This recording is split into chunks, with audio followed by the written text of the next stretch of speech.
नमस्कार। आप सबका हमारे चैनल ज्ञान द ट्रेजर पर स्वागत है। इस वीडियो में हम आपको बताने जा रहे हैं कि कन्या लग्न के जातकों को कौन सा रुद्राक्ष धारण करना चाहिए। इनफैक्ट कौन सा धारण करना चाहिए, क्योंकि जब हम लग्न की बात कर रहे हैं, हम राशि की बात नहीं कर रहे, हम लग्न की बात कर रहे हैं।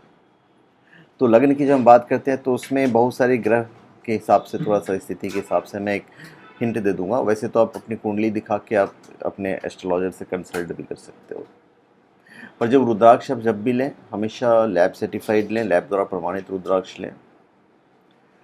और कोशिश ये कीजिएगा कि रुद्राक्ष हमेशा आप बड़ा दाना सेलेक्ट कीजिए, बड़े साइज़ का लीजिए।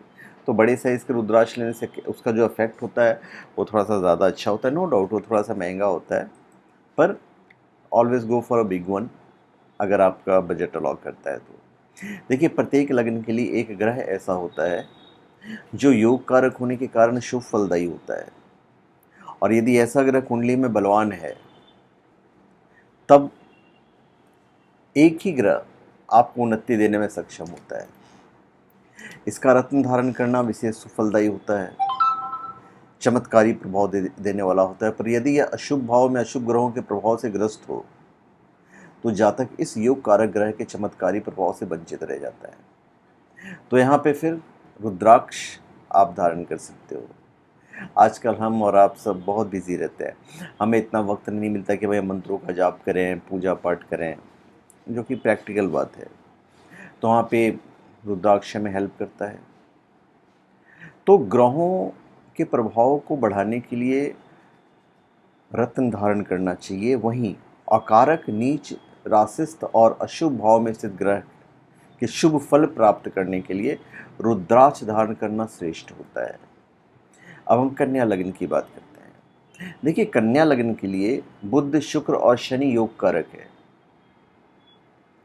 तो रत्न के हिसाब से यदि आप जाते हैं तो फिर पन्ना, हीरा और नीलम धारण करना शुभ होगा। पर हम यहाँ पे रत्न की तो बात नहीं करेंगे।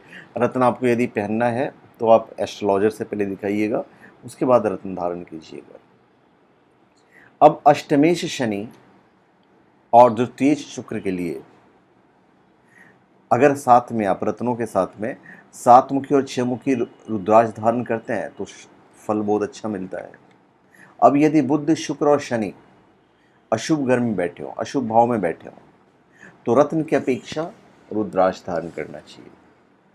कन्या लग्न के लिए सूर्य, चंद्र, मंगल अकारक है, इसलिए इनकी शांति हेतु 1, 2 और 3 मुखी रुद्राक्ष धारण करना चाहिए।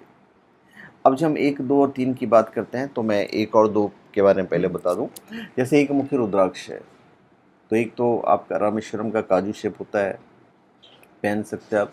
दूसरा जो रुद्राक्ष है वो आप नेपाल वाला तो मिलना थोड़ा सा बहुत डिफ़िकल्ट हो जाता है, आजकल अंडर डेवलप्ड होता है, जिसमें पूरा जो लाइन है वो पूरा डेवलप नहीं होता। लोग उसको भी एक मुखी के जैसा करते हैं। उसके बाद अंधमुखी होता है, उसको भी एक मुखी के जैसा ट्रीट किया जाता है।